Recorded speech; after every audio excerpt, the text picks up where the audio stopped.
Bonjour à tous, bienvenue dans ce culte. Le Dieu Tout-Puissant, ce matin, vient à la rencontre de son peuple. Que sa paix soit avec chacun d'entre nous, que sa force vienne au secours de notre faiblesse, que sa justice couvre nos infidélités, que sa sainteté nous purifie, et que son amour nous transforme et nous renouvelle. Je vais donc prier pour remettre ce culte au Seigneur. Seigneur, tu es venu jusqu'à nous afin que nous puissions aller jusqu'à toi. Permets que nous entrions dans ce culte en laissant derrière nous tout ce qui pourrait nous retenir loin de toi. Que ton Saint-Esprit nous conduise dans une juste adoration et une écoute attentive de ta parole. Amen. Je vous propose de nous lever tous ensemble pour prendre un premier chant. Ensemble, nous pouvons chanter.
Vous pouvez vous asseoir. Comme on l'a chanté ensemble, nous pouvons prier ensemble, nous pouvons adorer celui qui nous a réunis. Et c'est pourquoi je vous propose de prendre un petit temps de prière libre où chacun puisse faire monter son adoration vers le Seigneur. Alors ça peut être dans notre cœur, ça peut être aussi à haute voix. Et n'hésitez pas à dire au Seigneur ce matin encore tout l'amour que vous lui portez. Donc je vous propose un temps de prière.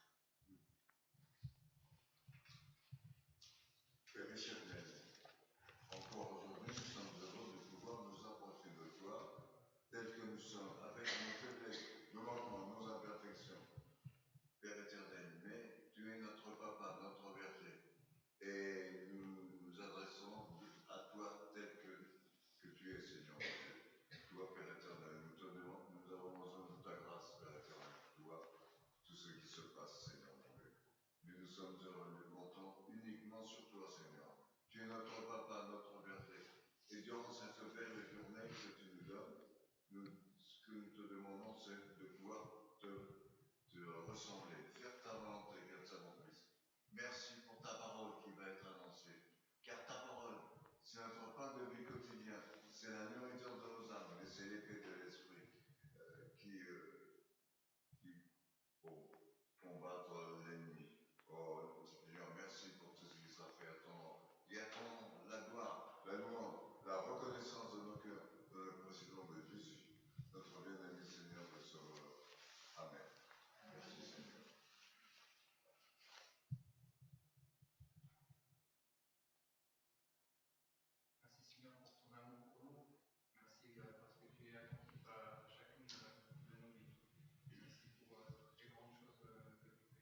Merci Seigneur parce qu'elle est belle ton Église. Merci parce que tu as entendu toutes ces prières qui sont montées vers toi ce matin et je crois vraiment que cela a réjoui ton cœur. Amen. Le Seigneur est mon berger, je ne manquerai de rien. Le Seigneur est mon repos, il me fait reposer dans de verts pâturages. Le Seigneur est ma paix, il me conduit près des eaux paisibles. Le Seigneur est ma consolation, il restaure mon âme. Le Seigneur est mon chemin, il me conduit sur les sentiers de la justice. Le Seigneur est ma confiance. Quand je marche dans la vallée de l'ombre et de la mort, je ne crains aucun mal, car tu es avec moi. Le Seigneur est mon soutien, ta houlette et ton bâton, voilà mon réconfort. Le Seigneur est mon ami, tu dresses devant moi une table face à mes adversaires. Le Seigneur est ma victoire, tu parfumes d'huile ma tête et ma coupe déborde. Le Seigneur est mon allégresse, oui, le bonheur et la grâce m'accompagneront tous les jours de ma vie. Le Seigneur est mon espérance. Seigneur, je reviendrai dans ta maison aussi longtemps que je vivrai. Amen. Je vous propose de prendre un deuxième chant et de nous lever tous ensemble pour chanter ce chant « Je louerai l'Éternel ».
Vous pouvez vous asseoir.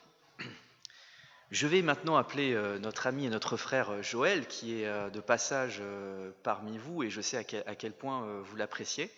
Donc c'est aussi une façon de lui rendre hommage. Donc de nous faire, je vais l'appeler pour nous faire la lecture du psaume 34, donc, qui est un psaume qui nous exhorte à louer Dieu. Merci Joël.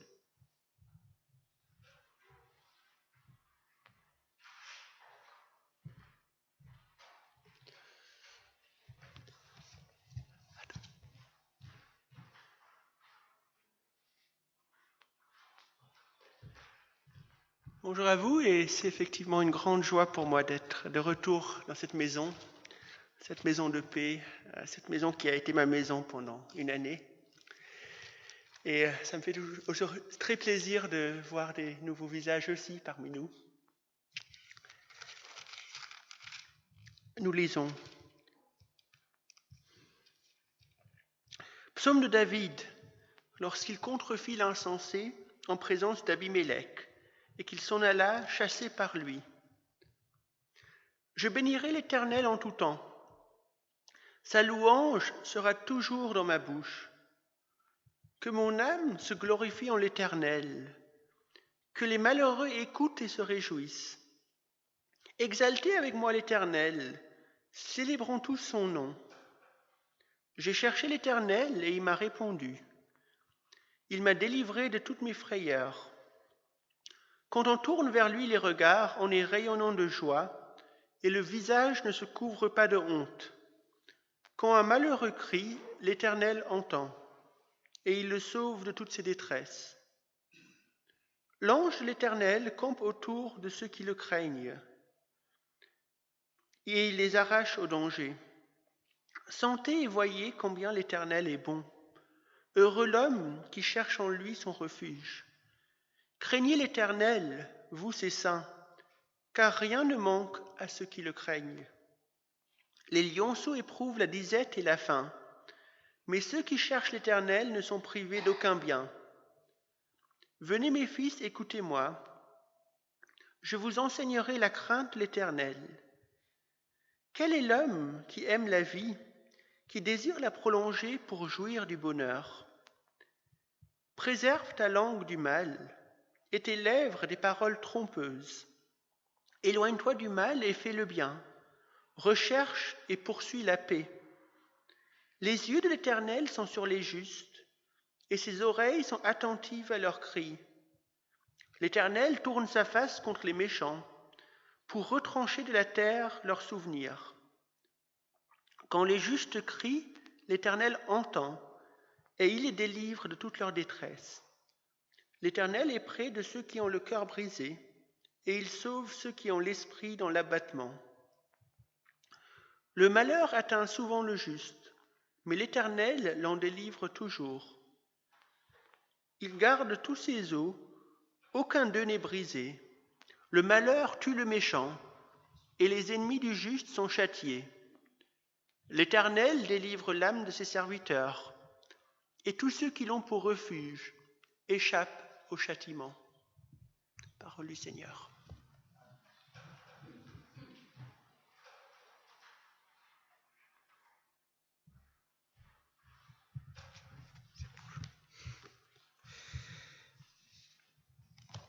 Merci Joël pour cette lecture. Dans l'évangile de Jean, avant de quitter ses disciples, Jésus les enseigne une dernière fois.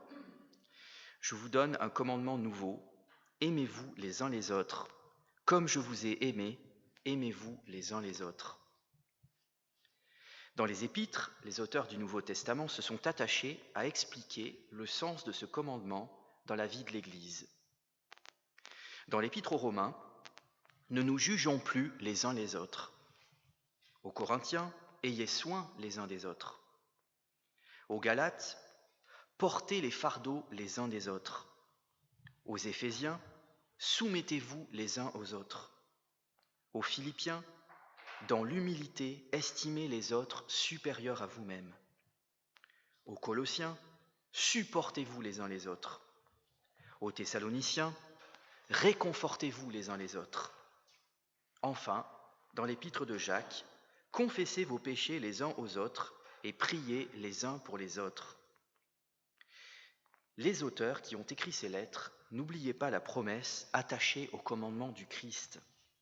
Si vous vous aimez les uns les autres, alors tous sauront que vous êtes mes disciples. » À la lumière de toutes ces paroles de l'Écriture sainte qui nous exhortent à aimer notre prochain et à commencer par nous aimer, nous, en tant que frères et sœurs en Christ, je vous propose de prendre un temps de silence, de recueillement pour confesser au Seigneur toutes nos défaillances dans ce domaine et peut-être même toute amertume, toute rancune que nous pouvons avoir contre certaines personnes, et c'est l'occasion de les déposer aux pieds du Seigneur et de lui demander humblement pardon. Donc je vous propose un petit temps de silence pour confesser nos péchés au Seigneur.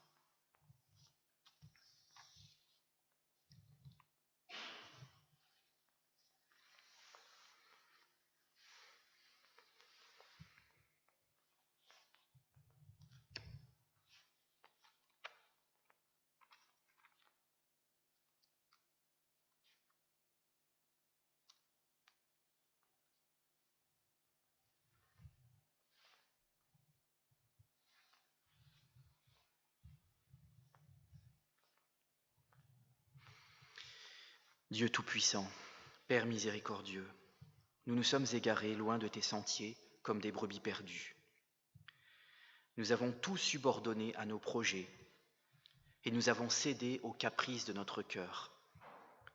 Nous avons violé ta loi sainte. Nous avons négligé les choses que nous aurions dû faire et nous avons fait celles que nous ne devions pas faire. Il n'y a rien en nous qui ne soit pas atteint par le mal. Ô Dieu, aie pitié de nous qui t'avons offensé. Épargne ceux qui te confessent leurs fautes. Relève ceux qui se repentent. Accomplis les promesses que tu nous as faites en Jésus-Christ notre Seigneur. Accorde-nous, Père miséricordieux, pour l'amour de ton Fils, de mener une vie simple, droite et fidèle, et de nous aimer les uns les autres, à la gloire de ton saint nom. Amen. Je vous propose de rester assis pour prendre un troisième chant qui nous invite au recueillement devant le Seigneur. « Sonde-moi, ô Dieu ». « Sonde-moi, ô Dieu ».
Si notre cœur nous condamne, Dieu est plus grand que notre cœur et il discerne tout.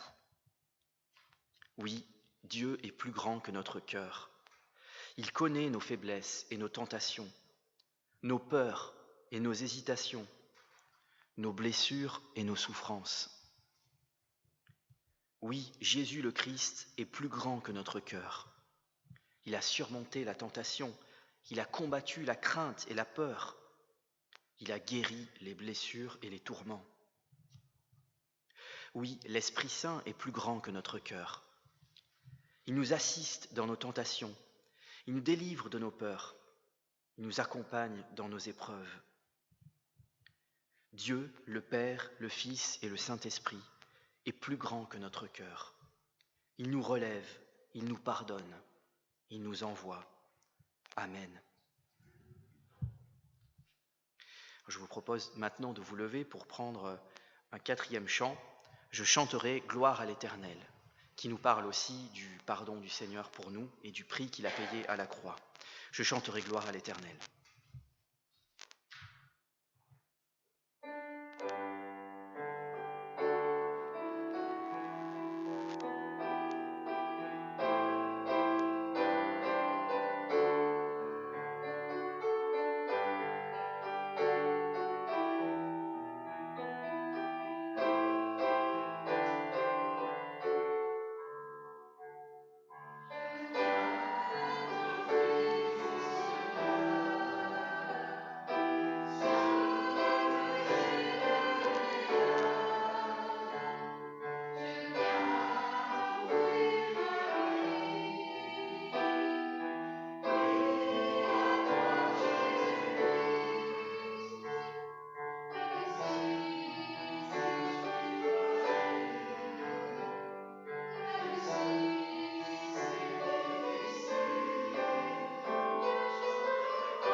Vous pouvez vous asseoir. Alors, je vais demander à Charles de nous faire une petite lecture de l'évangile de Jean, chapitre 6, versets 37 à 40.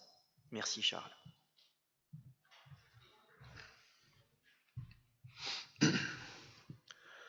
Tous ceux que le Père me donne viendront à moi, et je ne mettrai pas dehors celui qui vient à moi, car je suis descendu du ciel pour faire non ma volonté, mais la volonté de celui qui m'a envoyé. Or, la volonté de celui qui m'a envoyé, c'est que je ne perde rien de tout ce qu'il m'a donné, mais que je le ressuscite au dernier jour. La volonté de mon Père, c'est que quiconque voit le Fils et croit en lui ait la vie éternelle, et je le ressusciterai au dernier jour.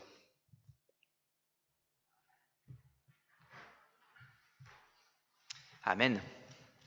Voilà les belles promesses que le Seigneur Jésus-Christ a faites à tous ceux qui croient en lui, c'est qu'il les ressuscitera au dernier jour. Et nous sommes toujours dans cette période de Pâques, avant l'Ascension. Donc voilà, je tenais à rappeler ces promesses du Seigneur pour nous. Nous allons maintenant prendre ensemble la confession de foi. Donc je vous invite à vous lever pour la confession de foi, donc qui est un résumé de ce que nous, les chrétiens, nous croyons. Et donc nous allons tous ensemble déclamer ces paroles qui nous rappellent vraiment l'essentiel de ce que nous devons croire. Je crois en Dieu, le Père Tout-Puissant, Créateur du ciel et de la terre. Je crois en Jésus-Christ, son Fils unique, notre Seigneur, qui a été conçu du Saint-Esprit et qui est né de la Vierge Marie. Il a souffert sous Ponce Pilate, il a été crucifié et il est mort. Il a été enseveli et il est descendu aux enfers. Le troisième jour, il est ressuscité des morts et il est monté au ciel. Il siège à la droite de Dieu, le Père Tout-Puissant. Il viendra par là pour juger les vivants et les morts. Je crois à l'Esprit Saint, je crois à la Sainte Église universelle, à la communion des saints et à la rémission des péchés. Je crois à la résurrection de la chair et à la vie éternelle. Amen. Bravo, vous êtes très bien débrouillés. Nous allons prendre un autre chant, Louange et gloire à ton nom. Voilà, vous voyez que ce culte est vraiment orienté vers la louange à Dieu, l'adoration du Seigneur, louange et gloire à ton nom. Donc on peut rester debout pour prendre ce chant.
Vous pouvez vous asseoir.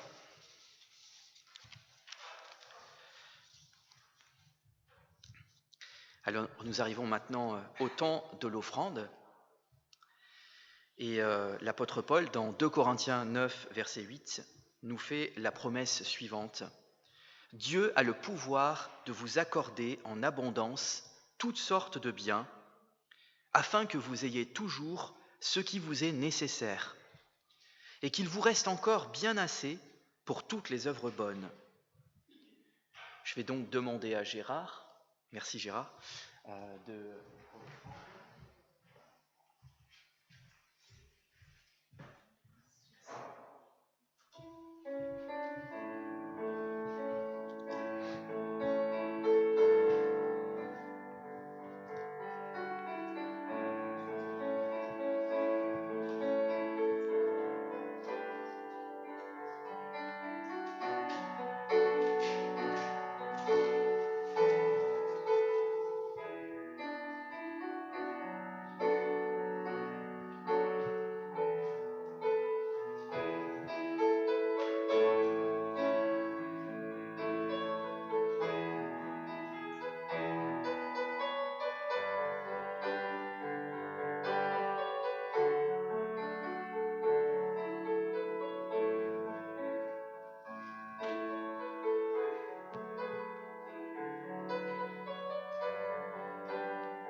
Je vais donc prier pour remercier le Seigneur pour cette offrande et pour votre générosité. Seigneur, nous t'offrons ce matin une part de ce que tu nous as toi-même donné. Merci pour ton amour. Apprends-nous à donner avec joie et que notre offrande soit à la gloire de ton nom. Amen.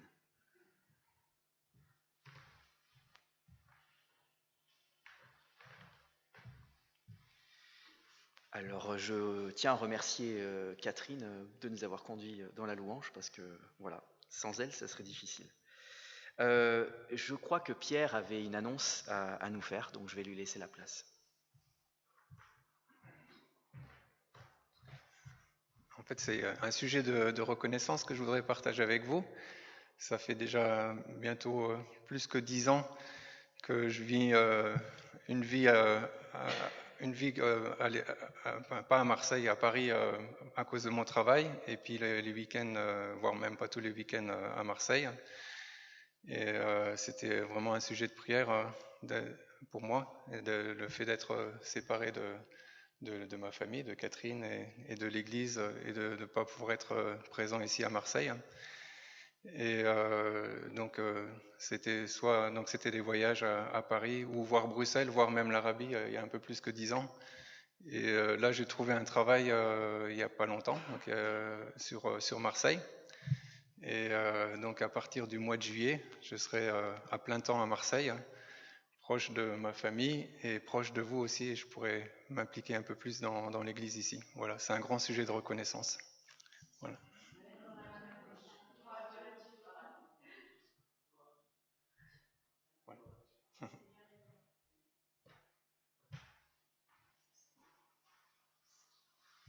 Eh bien oui, nous pouvons vraiment remercier le Seigneur pour cette nouvelle, puisqu'en plus Pierre est devenu aussi responsable président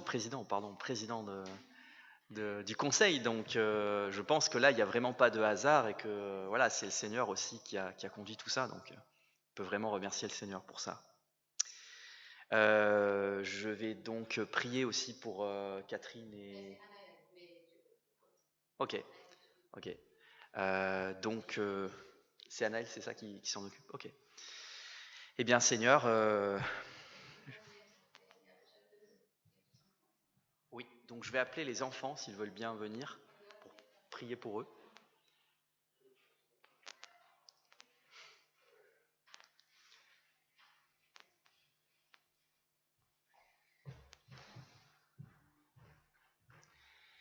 Seigneur Jésus-Christ, merci pour la présence de ces enfants parmi nous qui viennent aussi égayer ce culte et ton assemblée. Merci parce que tu as dit que tu avais un amour particulier pour les enfants. Tu as dit laissez venir à moi les petits-enfants et ne les en empêchez pas, car le royaume des cieux appartient à ceux qui leur ressemblent. Et je te remercie pour ce ministère que tu as confié à Anaëlle et je te demande que tu la conduises dans tout ce qu'elle va enseigner à ses enfants. Merci de les garder, merci de les protéger. Et je te prie vraiment, Seigneur Jésus-Christ, que tu puisses leur montrer combien tu les aimes et que eux aussi, à leur tour, puissent te choisir comme leur Seigneur et leur Sauveur. Amen.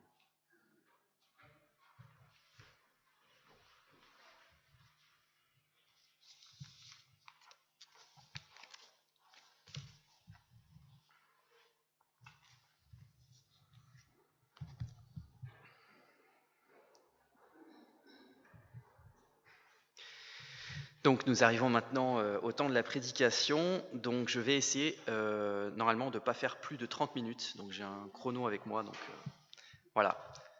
Désormais je vais faire des prédications moins longues. Donc le titre de ma prédication aujourd'hui, nous aussi nous ressusciterons. Comme vous le savez sans doute, Jésus après sa résurrection est apparu 40 jours durant à ses disciples, jusqu'à ce qu'ait lieu son ascension au ciel, à la droite de Dieu. Donc, d'après le calendrier liturgique, nous sommes encore dans cette période de ces apparitions du ressuscité, avant que nous fêtions l'ascension. Je vais donc ce matin, encore une fois, pour la 3e fois, vous parler de la résurrection de Jésus-Christ. Mais cette fois-ci, je vais vous parler plus particulièrement de la résurrection du Seigneur, mais en lien avec nos propres vies, et de l'impact qu'elle peut avoir sur notre foi et notre existence. Je vais tenter de vous montrer ce matin que si nous sommes vraiment chrétiens, alors la certitude de la résurrection du Christ doit vraiment nous habiter, non seulement pour notre propre salut, mais aussi pour que nous menions une existence pleine de sens. Nous allons donc lire à ce propos l'apôtre Paul au chapitre 15 de sa première épître aux Corinthiens. L'apôtre Paul qui va nous parler de la nécessité vitale pour chacun d'entre nous de croire en la résurrection du Christ. Donc je vais lire dans 1 Corinthiens 15, versets 1 à 58. 1 Corinthiens 15, versets 1 à 58. Donc c'est l'apôtre Paul qui nous parle. Je vous rappelle, frères et sœurs, l'évangile que je vous ai annoncé, que vous avez reçu, et dans lequel vous tenez ferme. C'est aussi par lui que vous êtes sauvés, si vous le retenez dans les termes où je vous l'ai annoncé. Autrement, votre foi aurait été inutile. Je vous ai transmis avant tout le message que j'avais moi aussi reçu. Christ est mort pour nos péchés, conformément aux Écritures. Il a été enseveli et il est ressuscité le 3e jour, conformément aux Écritures. Ensuite, il est apparu à Céphas, puis aux 12. Après cela, il est apparu à plus de 500 frères et sœurs à la fois, dont la plupart sont encore vivants et dont quelques-uns sont morts. Ensuite, il est apparu à Jacques, puis à tous les apôtres. Après eux tous, il m'est apparu à moi aussi, comme à un enfant né hors terme. En effet, je suis le plus petit des apôtres, et je ne mérite même pas d'être appelé apôtre, parce que j'ai persécuté l'Église de Dieu. Mais par la grâce de Dieu, je suis ce que je suis, et sa grâce envers moi n'a pas été sans résultat. Au contraire, j'ai travaillé plus que tous. Non pas moi toutefois, mais la grâce de Dieu qui est avec moi. Ainsi donc, que ce soit moi ou que ce soit eux, voilà le message que nous prêchons. Et voilà aussi ce que vous avez cru. Or, si l'on prêche que Christ est ressuscité, comment quelques-uns parmi vous peuvent-ils dire qu'il n'y a pas de résurrection des morts ? S'il n'y a pas de résurrection des morts, Christ non plus n'est pas ressuscité. Et si Christ n'est pas ressuscité, alors notre prédication est vide, et votre foi aussi. Il se trouve même que nous sommes de faux témoins vis-à-vis de Dieu, puisque nous avons témoigné contre Dieu qu'il a ressuscité Christ. Or, il ne l'a pas fait, si les morts ne ressuscitent pas. En effet, si les morts ne ressuscitent pas, Christ non plus n'est pas ressuscité. Or, si Christ n'est pas ressuscité, votre foi est inutile. Vous êtes encore dans vos péchés. Et par conséquent, ceux qui sont morts en Christ sont aussi perdus. Si c'est pour cette vie seulement que nous espérons en Christ, nous sommes les plus à plaindre de tous les hommes. Mais en réalité, Christ est ressuscité, précédant ainsi ceux qui sont morts. En effet, puisque la mort est venue à travers un homme, c'est aussi à travers un homme qu'est venue la résurrection des morts. Et comme tous meurent en Adam, de même aussi, tous revivront en Christ. Mais chacun à son propre rang. Christ en premier, puis ceux qui appartiennent à Christ lors de son retour. Ensuite viendra la fin, quand il remettra le royaume à celui qui est Dieu et Père, après avoir anéanti toute domination, toute autorité et toute puissance. En effet, il faut qu'il règne jusqu'à ce qu'il ait mis tous ses ennemis sous ses pieds. Le dernier ennemi qui sera anéanti, c'est la mort. Dieu, en effet, a tout mis sous ses pieds. Mais lorsque Dieu dit que tout lui a été soumis, il est évident que c'est à l'exception de celui qui lui a soumis toute chose. Lorsque tout lui aura été soumis, alors le Fils lui-même se soumettra à celui qui lui a soumis toute chose, afin que Dieu soit tout en tous. Si l'on était autrement, que feraient ceux qui se font baptiser pour les morts?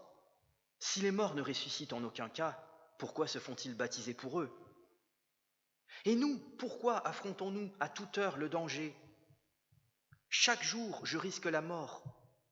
Aussi vrai, frères et sœurs, que vous faites ma fierté en Jésus-Christ notre Seigneur. Si c'est dans une perspective purement humaine que j'ai combattu contre les bêtes à Éphèse, quel avantage m'en revient-il? Si les morts ne ressuscitent pas, alors mangeons et buvons, puisque demain nous mourrons. Ne vous y trompez pas, les mauvaises compagnies corrompent les bonnes mœurs. Revenez à votre bon sens, comme il convient, et ne péchez pas, car certains d'entre vous ne connaissent pas Dieu, je le dis à votre honte. Mais quelqu'un dira, comment les morts ressuscitent-ils, et avec quel corps reviennent-ils? Homme dépourvu de bon sens, ce que tu sèmes ne peut reprendre vie que s'il meurt. Et ce que tu sèmes, ce n'est pas la plante qui poussera, c'est une simple graine, un grain de blé peut-être, ou d'une autre semence. Puis, Dieu lui donne un corps comme il veut, et à chaque semence, il donne un corps qui lui est propre. Les êtres vivants n'ont pas tous la même nature, mais autre est la nature des hommes, autre celle des quadrupèdes, autre celle des oiseaux, autre celle des poissons. Il y a aussi des corps célestes et des corps terrestres, mais l'éclat des corps célestes est différent de celui des corps terrestres. Autre est l'éclat du soleil, autre l'éclat de la lune, et autre l'éclat des étoiles. Chaque étoile diffère même en éclat d'une autre étoile. C'est aussi le cas pour la résurrection des morts. Le corps est semé corruptible, il ressuscite incorruptible. Il est semé méprisable, il ressuscite glorieux. Il est semé faible, il ressuscite plein de force. Il est semé corps naturel, il ressuscite corps spirituel. S'il y a un corps naturel, il y a aussi un corps spirituel. C'est pourquoi il est écrit, le premier homme, Adam, devint un être vivant. Le dernier Adam est un esprit qui communique la vie. Mais ce n'est pas le spirituel qui vient en premier, c'est le naturel. Ce qui est spirituel vient ensuite. Le premier homme tiré de la terre est fait de poussière. Le second homme, le Seigneur, est du ciel. Tel est l'homme terrestre, tels sont aussi les hommes terrestres. Et tel est l'homme céleste, tels seront aussi les hommes célestes. Et de même que nous avons porté l'image de l'homme fait de poussière, nous porterons aussi l'image de celui qui est venu du ciel. Ce que je veux dire, frères et sœurs, c'est que notre nature actuelle ne peut pas hériter du royaume de Dieu, et que ce qui est corruptible n'hérite pas non plus de l'incorruptibilité. Voici, je vous dis un mystère. Nous ne mourrons pas tous, mais tous nous serons transformés en un instant, en un clin d'œil, au son de la dernière trompette. La trompette sonnera. Alors, les morts ressusciteront incorruptibles, et nous serons transformés. Il faut en effet que ce corps corruptible revête l'incorruptibilité, et que ce corps mortel revête l'immortalité. Lorsque ce corps corruptible aura revêtu l'incorruptibilité, et que ce corps mortel aura revêtu l'immortalité, alors s'accomplira cette parole de l'Écriture. La mort a été engloutie dans la victoire. Mort, où est ton aiguillon? Enfer, où est ta victoire? L'aiguillon de la mort, c'est le péché, et ce qui donne sa puissance au péché, c'est la loi. Mais que Dieu soit remercié, lui qui nous donne la victoire par notre Seigneur Jésus-Christ. Ainsi, mes frères et sœurs bien-aimés, soyez fermes, inébranlables. Travaillez de mieux en mieux à l'œuvre du Seigneur, sachant que votre travail n'est pas sans résultat dans le Seigneur. Jusqu'ici, la lecture de la parole de Dieu. Et je vais prier pour remettre cette prédication au Seigneur. Seigneur mon Dieu, mon Père, merci parce que tu nous rappelles ce matin l'importance de la résurrection de ton Fils Jésus-Christ, sans laquelle nous ne pouvons être sauvés, sans laquelle notre vie chrétienne n'aurait aucun sens. Car le christianisme repose tout entier sur ta résurrection des morts le 3e jour. Si tu n'étais pas ressuscité, il n'y aurait pas eu d'église, il n'y aurait pas eu de disciples, il n'y aurait pas eu d'ascension, il n'y aurait pas eu de Pentecôte. Merci Seigneur Jésus-Christ parce que ta résurrection garantit notre propre résurrection. Merci parce que ta victoire sur la mort garantit notre victoire sur la mort. Merci parce que tout ne s'arrête pas à la tombe. Merci parce que tu as en réserve pour nous une vie glorieuse dans un paradis où il n'y aura plus ni souffrance, ni larmes, ni deuil. Aide-nous ce matin à vraiment apprécier à leur juste mesure, les promesses de ta parole. Et conduis-moi dans cette prédication par ton Saint-Esprit. Veuille disposer nos cœurs à recevoir ce que tu veux nous dire ce matin par ton Saint-Esprit. Au nom de Jésus-Christ. Amen. Alors, quelques mots de contexte concernant l'auteur. Il s'agit de Paul, qui a écrit le plus grand nombre de livres dans le Nouveau Testament, qui est la seconde partie de la Bible. Alors, Paul était un apôtre. Donc, un apôtre, c'est un envoyé de Dieu pour transmettre le message de l'Évangile à toutes les nations. Il faut savoir qu'au départ, l'apôtre Paul était un ennemi juré du christianisme et qu'il a persécuté, qu'il a mis à mort des chrétiens et qu'il a même fait blasphémer certains d'entre eux. Mais ensuite, Jésus-Christ ressuscité est apparu en personne à Paul et cela a dès lors changé tout le cours de sa vie. Paul est sans doute devenu le plus grand missionnaire et le plus grand évangéliste de son siècle. Et pendant 30 ans, il a parcouru tout le monde connu de l'époque pour annoncer l'évangile partout autour de lui. Donc là, nous sommes dans une épître. Une épître, c'est une lettre. Et cette lettre est adressée à l'église de Corinthe, une église que l'apôtre Paul lui-même avait fondée. Cette église, cette assemblée, traversait de nombreux problèmes éthiques et doctrinaux. Et Paul, à plusieurs reprises, va devoir les recadrer sur telle ou telle dérive chez eux. Ici, il va s'adresser spécifiquement à certains Corinthiens qui, tout en se disant chrétiens, ne croyaient pas à la résurrection, sinon du Christ, au moins à leur propre résurrection. Alors Paul va s'attacher à leur montrer que non seulement la résurrection de Jésus et de tous les hommes est réelle, mais encore qu'elle est vitale pour pouvoir dire que l'on a une foi authentique. Autrement dit, on ne peut pas se dire véritablement chrétien si l'on ne croit pas en la résurrection du Christ. Étant donné que ce chapitre que je vous ai lu est un peu long, je ne vais pas ce matin le commenter verset par verset ou partie par partie, mais je vais simplement relever et expliquer plusieurs points importants parmi tout ce que nous dit l'apôtre Paul ici. Donc j'aurai 4 points. Le premier point, une accumulation de preuves et de témoignages en faveur de la réalité de la résurrection de Jésus-Christ. Je pense qu'aucun d'entre vous, à part s'il est masochiste, ne serait prêt à mourir pour quelque chose qu'il sait être un mensonge. Si vous saviez que vous aviez inventé un canular, vous n'auriez pas envie de mourir pour ce canular et même d'être torturé pour lui.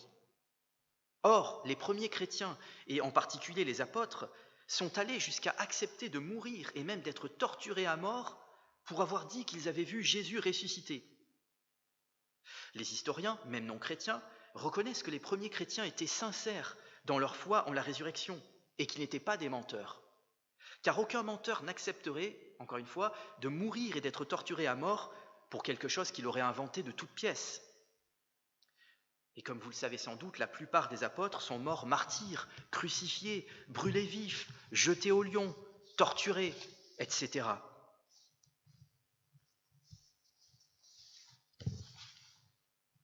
S'ils avaient voulu s'épargner ces souffrances, il leur aurait suffi de renier Jésus-Christ ressuscité, et l'Empire romain les aurait épargnés. Mais ils n'ont pas fait ça, car ils avaient bel et bien constaté la résurrection de l'homme de Nazareth. L'apôtre Paul lui-même va faire remarquer dans la lettre que je viens de vous lire qu'il risque sa vie à chaque instant. Et il finira d'ailleurs décapité à Rome par ordre de l'empereur Néron, grand persécuteur de chrétiens. Paul, s'il avait voulu sauver sa vie, aurait juste eu à renier sa foi au ressuscité. Mais il ne l'a pas fait, car il savait que cela en valait la peine pour lui de mourir pour sa foi, car une seconde après, il se retrouverait dans l'éternité au paradis.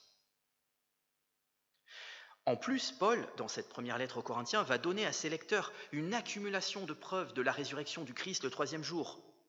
Déjà, il va nous dire qu'elle est conforme aux Écritures, c'est-à-dire qu'elle a été annoncée des siècles auparavant dans les pages de l'Ancien Testament. Ensuite, il va dresser un petit listing chronologique des apparitions du ressuscité à différentes personnes pendant 40 jours consécutifs. Non seulement aux 12 apôtres, comprenant Matthias qui a remplacé Judas, mais aussi à des personnes au départ incrédules, comme Jacques, le demi-frère de Jésus, qui ne croyait pas au ministère de Jésus, et lui-même l'apôtre Paul, qui était, comme je l'ai dit, un persécuteur de chrétiens.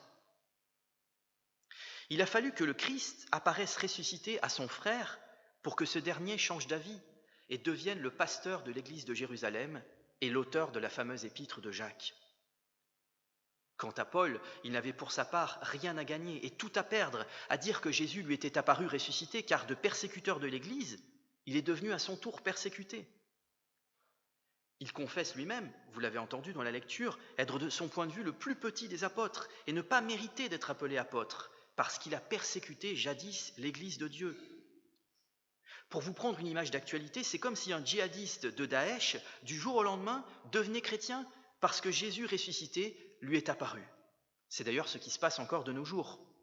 Et c'est exactement ce qui s'est passé pour Paul, qui était prêt à mourir pour sa foi.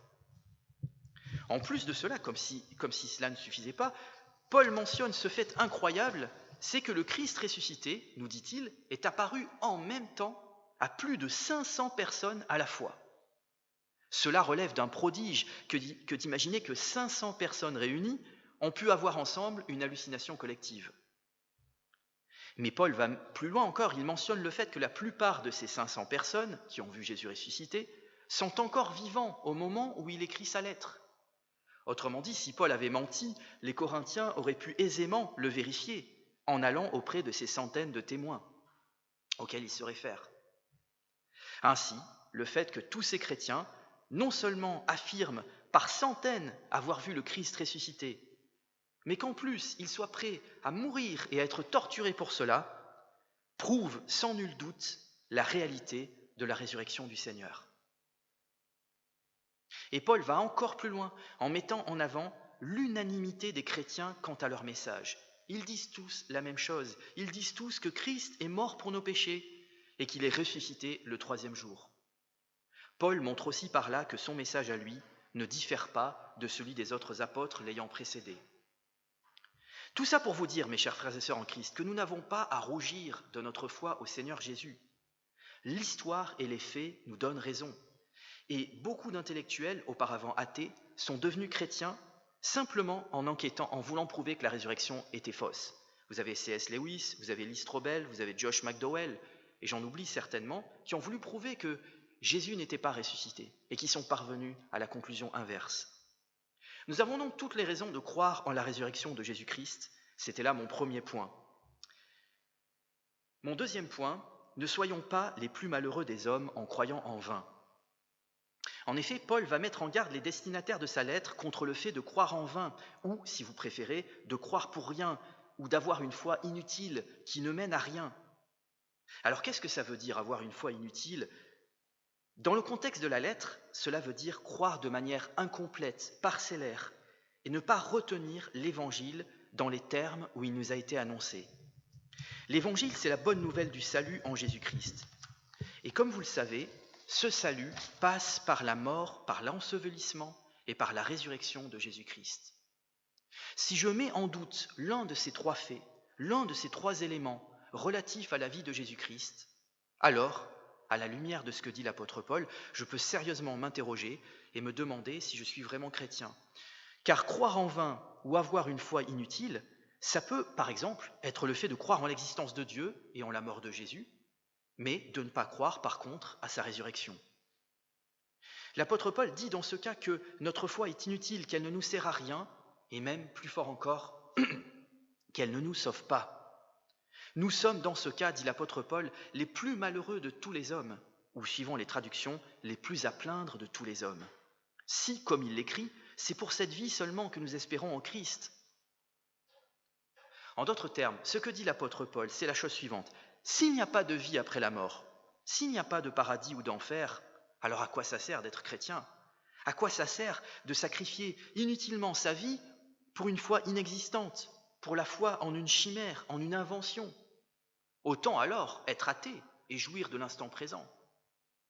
Paul veut par là montrer à certains Corinthiens incrédules l'absurdité de leur raisonnement et de leur vie. Pourquoi donner votre vie pour un Christ qui n'est même pas ressuscité ? Vous savez, personnellement, ça ne m'intéresse pas de croire au Père Noël. Ça ne m'a jamais intéressé de croire en un mensonge. Et si les athées avaient raison, je serais le premier des athées. Mais je sais que Jésus-Christ est le chemin, la vérité et la vie. Parce qu'il a répondu à mes prières, et parce que j'ai vu des miracles dans ma vie et dans la vie de mes proches. Et sans cela, je n'aurais jamais cru. Paul nous invite à avoir une foi vivante et non une foi morte. Et l'apôtre va pousser le raisonnement des Corinthiens incrédules jusqu'au bout. Si vraiment vous pensez que Christ n'est pas ressuscité, alors mangez et buvez, car demain vous mourrez. Ici, Paul reprend une expression des Israélites dans le livre d'Ésaïe, qui, au lieu de se repentir, alors qu'ils vont être envahis et détruits par les Assyriens, vont festoyer et dire « Mangeons et buvons, car demain nous mourrons ». Cette parole va mettre Dieu très en colère, et nous dit le texte d'Ésaïe, les priver du pardon de Dieu. Et certains Corinthiens, qui ressemblaient beaucoup dans leur mentalité à ces Israélites insensés, semblent être influencés par de mauvaises compagnies qui corrompent leurs bonnes mœurs, leurs bonnes habitudes. Paul les appelle dès lors à revenir à leur bon sens pour ne plus pécher. On voit là que le scepticisme à propos de la résurrection de Christ entraîne au pire des cas un relâchement des mœurs et au meilleur des cas une foi vaine, inutile, où l'on perd sa vie pour rien. Ce que veut dire Paul dans ce deuxième point, c'est que si Jésus n'est pas ressuscité, alors autant tout arrêter, autant arrêter d'être chrétien et d'aller à l'église. Pourquoi donner sa vie pour un mensonge ? Mais Paul, bien sûr, va réaffirmer que Jésus est ressuscité. Et il sait de quoi il parle, puisque le Christ lui est apparu en personne plusieurs fois. Donc Paul parle d'expérience. Mes frères et sœurs en Christ, quand on voit toutes les injustices et toutes les souffrances sur la terre, comment ne pas perdre espoir si Jésus n'est pas ressuscité et s'il n'y a pas un rééquilibrage de l'autre côté ? Car Dieu nous a promis que dans l'autre monde, le monde parfait qu'il nous a préparé, la justice habitera. Et c'est là où j'en arrive à mon troisième point, qui est le point central de ma prédication. De même que Christ est ressuscité, nous aussi nous ressusciterons, chacun d'entre nous, ici présent. En effet, Paul va nous dire que Jésus est ressuscité comme prémisse. Alors qu'est-ce que c'est les prémices ? Dans l'Ancien Testament, ce sont les premiers fruits de la récolte qui annoncent la moisson à venir. Autrement dit, la résurrection de Jésus-Christ annonce et garantit notre propre résurrection. C'est pourquoi Paul va mettre l'accent sur ce point précis. Qui dit résurrection de Christ, dit aussi résurrection des morts. En d'autres termes, de même que Christ est ressuscité, de même, tous les hommes ressusciteront. Alors bien sûr, ici, Paul parle essentiellement du côté positif de la résurrection, étant donné qu'il s'adresse à des chrétiens, à des personnes qui sont appelées au salut. Et les chrétiens authentiquement sauvés bénéficieront d'une résurrection de vie. Mais d'autres passages de l'Écriture nous montrent qu'il y aura aussi une résurrection de jugement en enfer pour tous ceux qui n'auront pas cru au Christ crucifié et ressuscité. Et ceux qui auront cru en vain, ceux qui auront cru d'une foi inutile, d'après ce texte, feront partie de ces infortunés, de ces malheureux qui mourront dans leurs péchés. En tout cas, la résurrection pour la vie est reliée par l'apôtre Paul au retour de Christ et à son règne sur la terre entière, puis au règne de Dieu le Père, durant lequel la mort, qui est notre dernier ennemi, sera abolie et supprimée. Donc, tant que le retour de Jésus n'aura pas eu lieu, la résurrection des morts n'aura pas lieu. Ainsi, vous comprenez mieux en quoi le retour de Christ est la meilleure de toutes les nouvelles pour tous les chrétiens du monde entier. C'est qu'ils ressusciteront dans un corps glorieux. Et pour les plus chanceux, Paul nous dit en prime que les chrétiens de la toute dernière génération n'auront même pas à passer par la mort, mais qu'ils seront enlevés vivants auprès du Christ dans le royaume de Dieu. Mais leur corps à eux aussi, comme celui des ressuscités, sera transformé. Alors c'est quoi exactement cette transformation du corps? C'est quoi exactement cette résurrection des morts? Car attention, il ne s'agit pas seulement ici de l'immortalité de l'âme, mais bien de la résurrection du corps, une résurrection corporelle, physique. Nous ne serons pas dans notre monde que de purs esprits fantomatiques. De même que Christ est ressuscité corporellement, physiquement, nous serons, nous aussi, ressuscités corporellement, physiquement. Et il ne s'agira pas d'un corps éthéré, mais d'un corps réel qui se déplacera dans le temps et dans l'espace. Alors notre nouveau corps ressuscité sera à la fois différent et semblable à celui que nous avons actuellement. Premièrement, il sera semblable en ce qu'il y a un lien entre la graine qui est semée en terre et la plante qui éclot. Par exemple, le corps ressuscité du Christ portait toujours les stigmates de la résurrection. De même, on pourra nous reconnaître au ciel et dire « Ah, c'est bien d'un tel ou d'une telle qu'il s'agit, je le reconnais, je la reconnais ». C'est pourquoi Paul dit que Dieu donne à chacun un corps qui lui est propre, c'est-à-dire reconnaissable entre tous, car nous sommes tous uniques aux yeux du Seigneur. Et de même que Jésus ressuscité a mangé et bu après sa résurrection, de même nous mangerons et boirons après notre résurrection.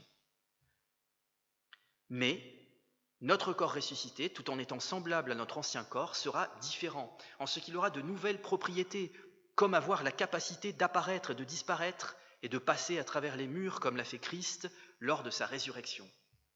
C'est pourquoi Paul distingue entre le corps naturel et le corps spirituel.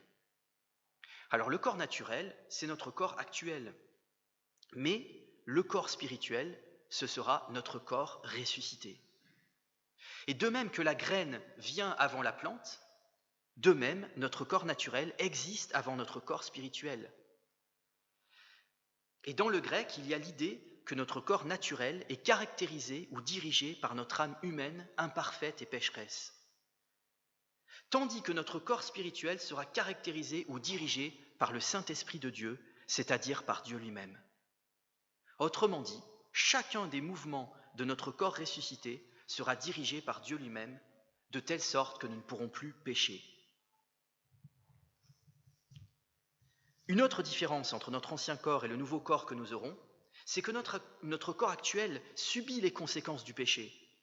À cause de la malédiction d'Adam, notre chef d'alliance, il s'avère que notre corps actuel est mortel, corruptible, méprisable, faible.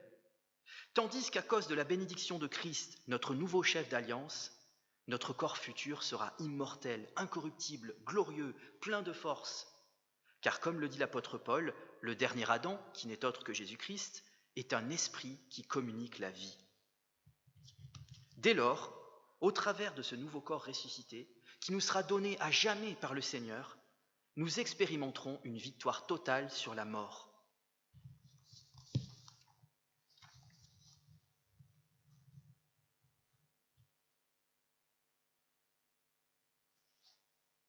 Ce nouveau corps évoluera dans un nouveau monde, un monde parfait, dans lequel il n'y aura plus aucune injustice, plus aucune souffrance, plus aucune douleur, plus aucune maladie, plus aucun deuil.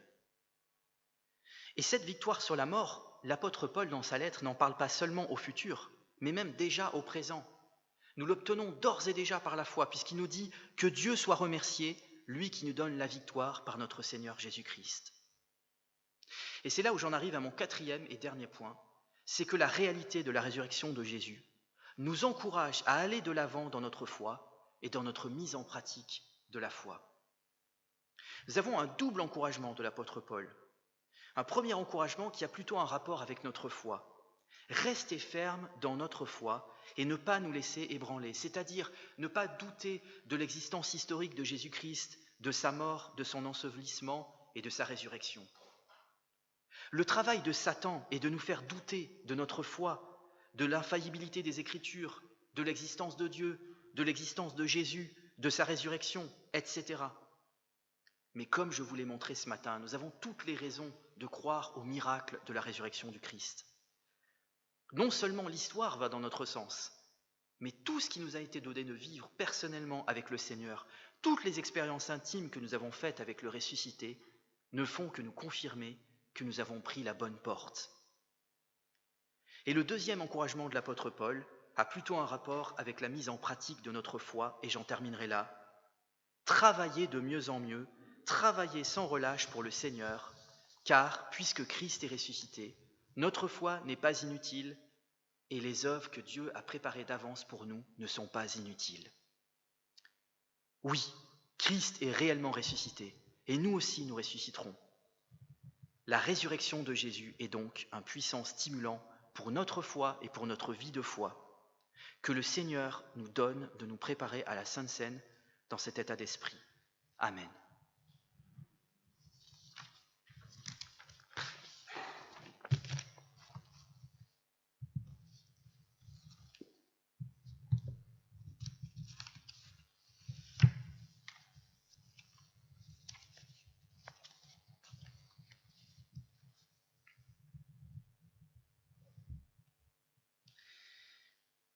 En vue de nous préparer pour la Sainte Seine, élevons nos cœurs vers le Seigneur et rendons-lui grâce. Oui, Seigneur notre Dieu, il est bon de nous réjouir en ta présence, pour le don de Jésus-Christ, ton Fils unique et bien-aimé. Il est venu nous apporter l'espérance dans laquelle le Saint-Esprit nous invite à demeurer. Par sa mort, il a vaincu la mort. Par sa résurrection, il nous ouvre toutes grandes les portes de ta demeure, où nous pourrons, avec la création tout entière, enfin libérés du mal et de la mort, vivre dans la paix parmi les chants de joie. C'est pourquoi, avec les anges, avec les croyants de tous les temps et dans tous les lieux, nous t'acclamons en proclamant « Saint, Saint, Saint est le Seigneur ». Le Seigneur Jésus, dans la nuit où il fut livré, prit du pain, et après avoir rendu grâce, le rompit, et dit « Ceci est mon corps qui est pour vous. Faites ceci en mémoire de moi. » De même, après le repas, il prit la coupe et dit « Cette coupe est la nouvelle alliance en mon sang. Faites ceci en mémoire de moi toutes les fois que vous en boirez. Car toutes les fois que vous mangez ce pain et que vous buvez cette coupe, vous annoncez la mort du Seigneur jusqu'à ce qu'il vienne. » Je vais donc prier pour la Sainte Seine. Pour le corps de ton Fils rompu comme le pain, Père, nous te disons merci. Pour le sang de ton Fils qui scelle l'alliance nouvelle, Père, nous te disons merci. En mémoire de Jésus-Christ, nous annonçons sa mort expiatoire. Nous proclamons sa résurrection triomphante. Nous célébrons son règne auprès du Père et nous attendons sa venue avec confiance. Dans cette attente, Père, envoie sur nous le Saint-Esprit afin que nous discernions le corps et le sang du Christ et qu'il fortifie nos cœurs comme le pain et le vin renouvellent nos corps. Sous ton regard, nous voulons nous examiner sincèrement et répondre humblement à l'invitation que tu nous adresses dans ta grâce. Je vous propose de prendre un petit temps de silence pour nous examiner nous-mêmes avant de prendre ensemble la Sainte Seine.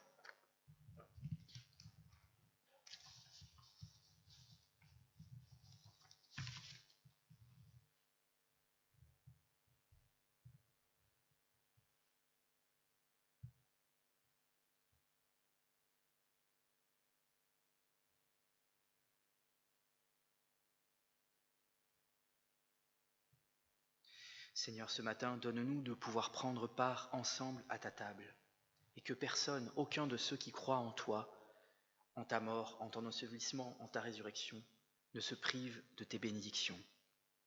Dans le nom de Jésus-Christ, nous te prions, Père. Amen.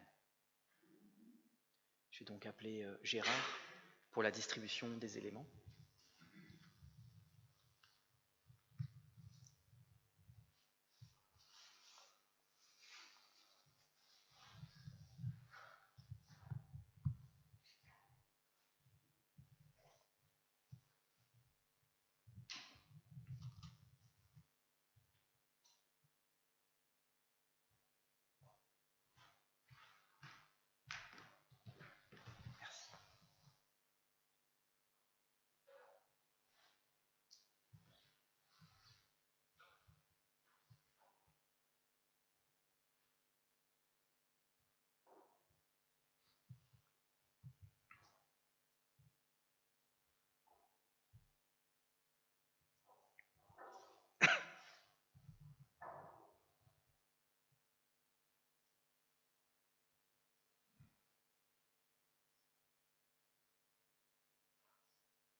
Le pain que nous rompons tous ensemble ce matin est la communion au corps de notre Seigneur Jésus-Christ qui est mort pour nous. Nous pouvons donc prendre le pain tous ensemble.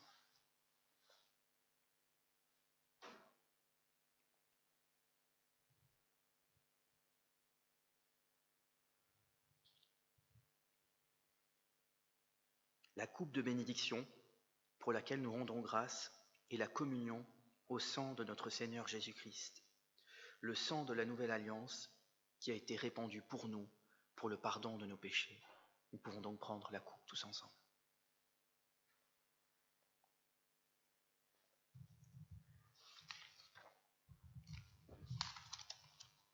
Vous pouvez vous asseoir.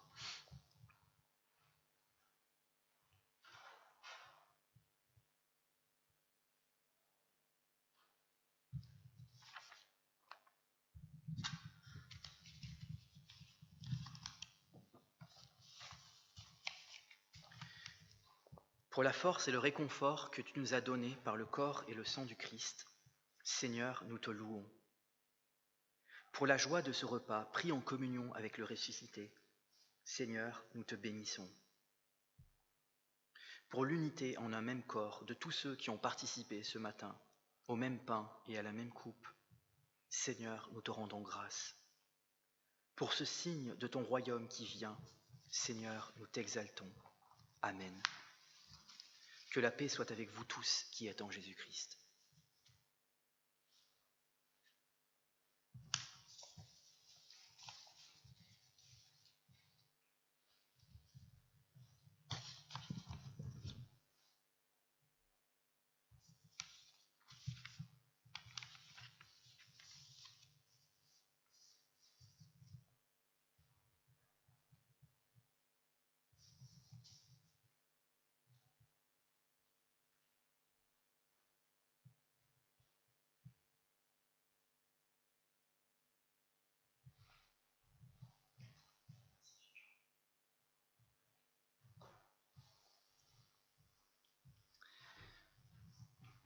Je vous propose maintenant de prendre un temps d'intercession pour faire monter nos requêtes au Seigneur, que ça peut être pour notre Église, mais ça peut être aussi pour des sujets personnels, ça peut être aussi pour des proches qui nous sont chers et pour lesquels nous voudrions prier.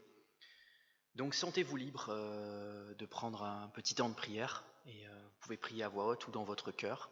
Et je terminerai moi par une prière en notre nom à tous. Prions.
Amen.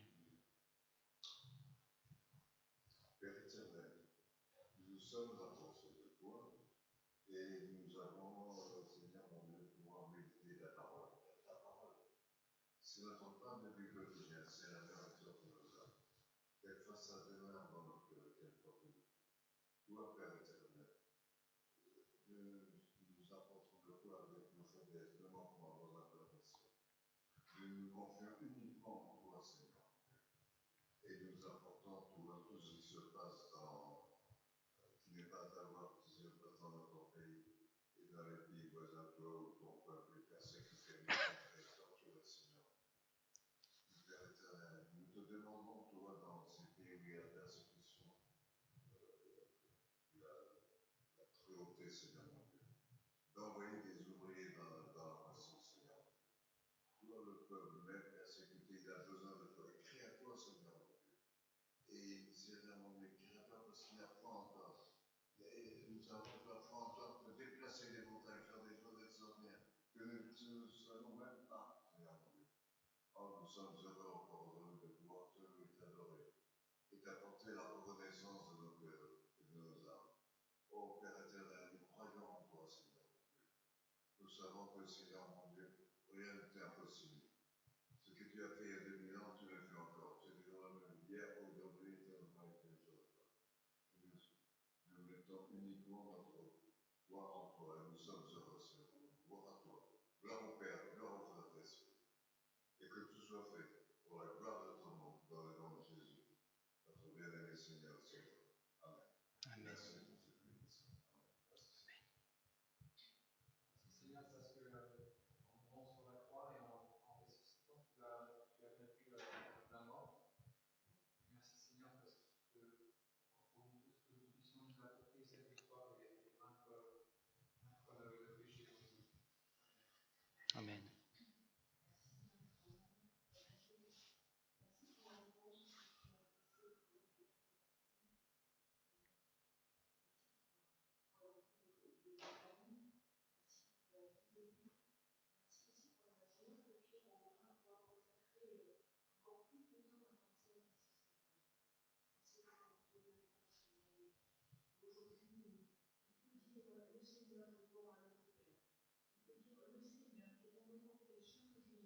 Et en tout temps, dans les moments où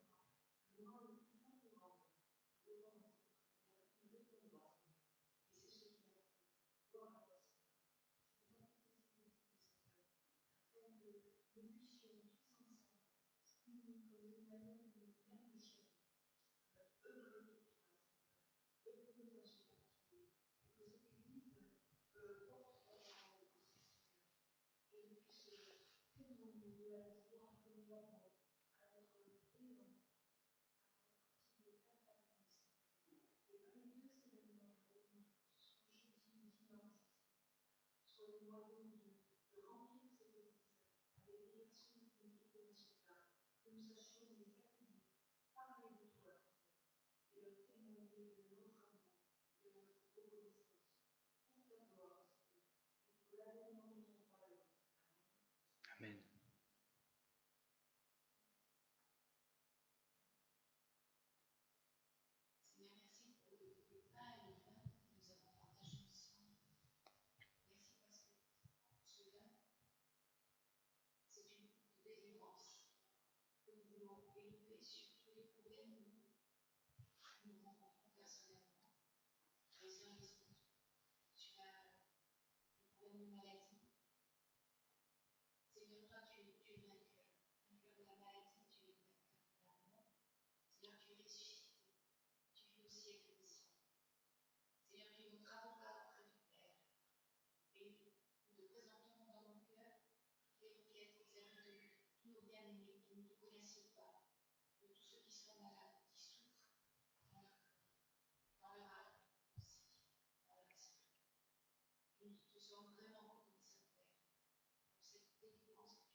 Amen. Amen.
Ô Christ ressuscité, tu es auprès du Père et tu intercèdes pour nous.